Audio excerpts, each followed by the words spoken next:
was a very detailed and nuanced hearing where both sides, attorneys for the government and attorneys representing those detainees, answered questions by 7th Circuit Court of Appeals judges.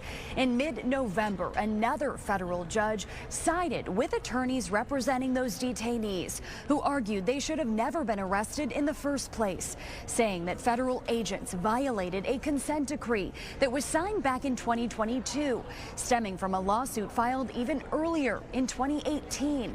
The consent decree is supposed to limit agents from arresting people without a warrant or without probable cause. But the government argues those arrests were made lawfully.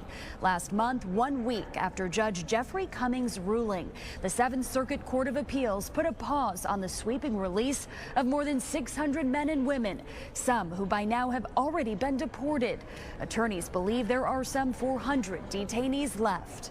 This is the whole reason we sought the interim relief, is they are rapidly forcing people to take either voluntary departure or removal so that there's no one left when we get to the remedies. It would require us to look into each and individual one to determine how many are left at this point. The government has that data, but they have refused to produce it in a timely manner. If the government won't engage in the dispute resolution process, then what kind of remedy are we going to be able to get for the people who actually do suffer violations? Attorneys for the government did not speak with us after the hearing. We've reached out to the Department of Homeland Security, but are still waiting to hear back. No ruling was made today. The judges will take what they heard into consideration, and now we wait.